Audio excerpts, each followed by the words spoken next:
A machine does not know poetry. It understands pressure. It understands tonnage. It knows exactly how hard to strike a piece of steel before the metal surrenders its shape, or before it tears completely apart. In 1966, the engineers at Isuzu Motors were told they were going to build a masterpiece.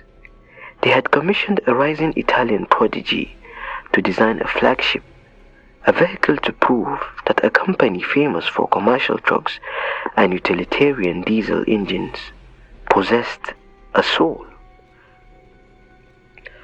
But when the blueprints arrived from Turin, the factory floor fell silent. This is the story of a truck company that chose to bleed for a silhouette.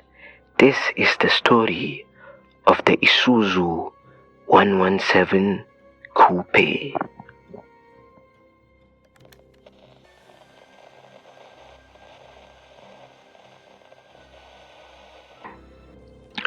A truck company lives in the daylight. It speaks in metrics, payload capacities, and axle weights. In the 1960s, Isuzu Motors was an empire built entirely on these parameters, shaping the heavy, unglamorous iron that kept a rebuilding nation moving. They built delivery vans. They built commercial semis. They built diesel utility engines. They knew exactly how to construct the bones of commerce. But the boardroom shed a quiet, unspoken anxiety. They wanted to prove that an empire of iron possessed a soul.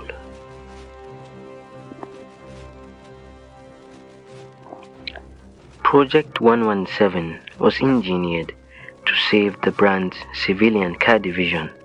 The corporate mandate was safe and practical. Create a mid-size architecture that could be split into three distinct bodies: a sedan, a wagon, and a flagship coupe. The sedan and the wagon were released immediately as the Isuzu Florian. They were boxy, utilitarian, and perfectly suited for domestic chores. They were exactly what the world expected from a truck builder. But Isuzu withheld the coupe. They isolated its chassis from the mass market assembly lines, took the packaging dimensions, and sent them across the world to Turin, Italy. They were looking for an artist to give their iron a heartbeat.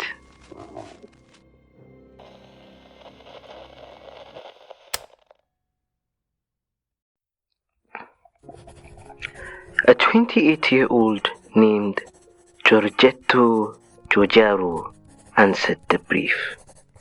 He had just left Bertone, having already given the world the muscular low-slung beauty of the Iso Grifo.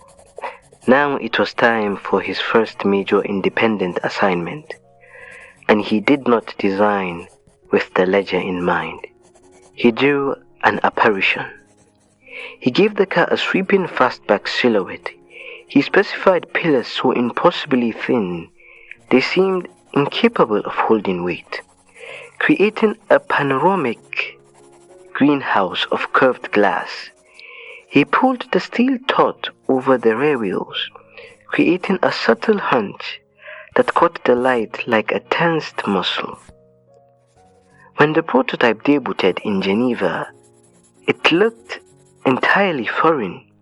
It bore the Isuzu nameplate, but it possessed none of the brand's rugged density. It was fluid. It was elegant. It looked like an Italian dream mistakenly stamped with a Japanese badge. The global reception forced Isuzu's hand. They had to build it. But when the blueprints arrived back on the factory floor in Tokyo, the machines refused to cooperate.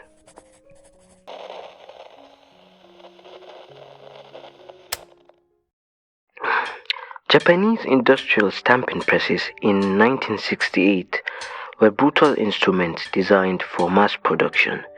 When Isuzu tried to feed Giugiaro's complex organic compound curves into the heavy factory dies, the steel sheets buckled, the metal wrinkled and tore under the pressure. The factory could not replicate the art. A standard corporation would have forced the artist to flatten the lines and widen the pillars to satisfy the machinery, but Isuzu chose defiance. To protect the soul they had just found, they bypassed the factory entirely. They established a low-volume workshop and hired the Takumi master Japanese metal workers to build the car by hand. Every single panel of these early Series 1 cars were hand-beaten over wooden molds. The pillars were welded individually. The massive panes of panoramic glass were manually shaved and fitted by eye. Because of this agonizingly slow process, the workshop could only manage 30 to 50 completed cars a month. Isuzu sold just 63 units in the first year, losing a substantial amount of money on every single frame that left the shop floor. They dressed the interior like a gallery. The entire flat dashboard panel was carved from a single slab of Taiwanese camphor laurel wood, selected for its highly figured grain. Beneath the hood sat a 1.6-liter dual overhead cam inline four breathing through twin carburetors, pushing 120 horsepower. It was one of the first production cars in Japan to feature a DOHC layout, eventually becoming the first to adopt electronic fuel injection in 1970. Yet underneath, it still used a rugged live axle rear layout supported by traditional leaf springs, a subtle reminder of the truck company that built it. It was a pure Grand Tourer built to carry two people across great distances in complete serenity. It was their masterpiece.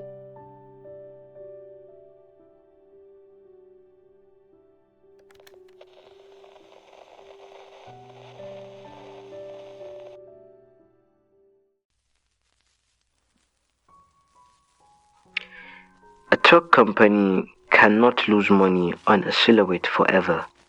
In the early 1970s, General Motors purchased a massive financial stake in Isuzu, bringing Detroit logic into the Tokyo boardroom.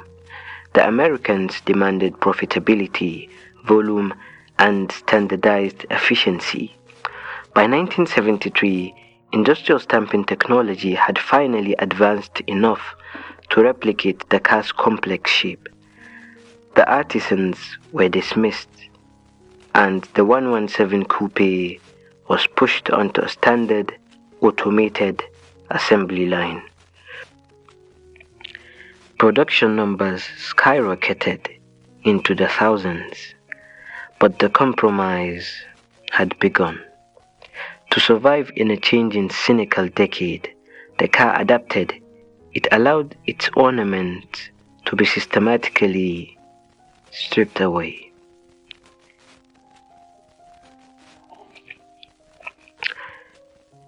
In 1977, its elegant round headlights were replaced by square plastic trimmed units to match the blocky utilitarian aesthetic of the late 70s. The rich camphor wood and leather trims were replaced by mass-produced molded plastic and vinyl. Its engine size grew to 1.8, then 2.0 liters, fighting a losing battle against tightening emission laws that slowly choked its high-revving responsiveness. Purists lamented the dilution, but the car itself was simply doing what it took to stay on the road, trading its exclusivity to become a common fixture on the asphalt.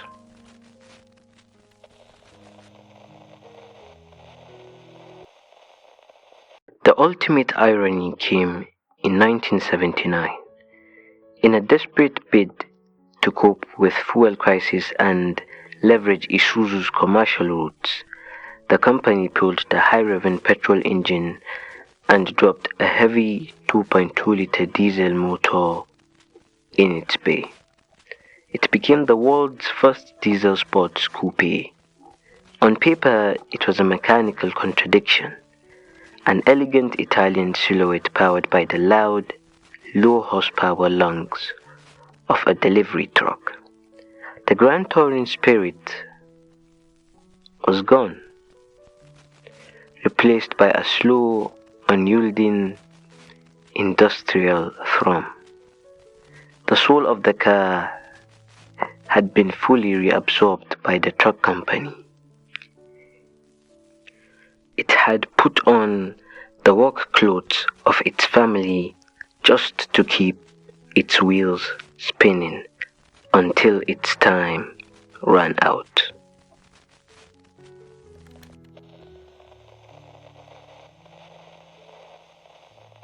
By the time production finally ended in 1981, the 117 Coupe had lived for an incredible 13 years. Over 86,000 units had been built. With its departure, the experiment ended. Isuzu quietly withdrew from the passenger car market entirely, abandoning civilian sedans and coupes to return to the shadows of heavy industry. Today, if you walk into an Isuzu dealership across most of the Western world, you would find nothing but commercial semi-trucks, ox vans, and industrial chassis. The passenger car market is a forgotten chapter, and although Isuzu still builds civilian vehicles today, rugged SUVs and utility trucks for select corners of the globe, it is not the same. The soul is gone, and it is entirely visible. The poetic hand-shaped lines of the 117 Coupe have been completely replaced by the cold, blocky language of modern utility.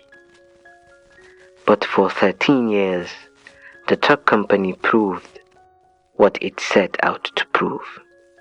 They stepped out of the fog of commerce, let an Italian artist draw a dream, and let human hands forge a masterpiece, proving to the world that even an empire of iron had a soul, before vanishing back into the grey light of the factory floor.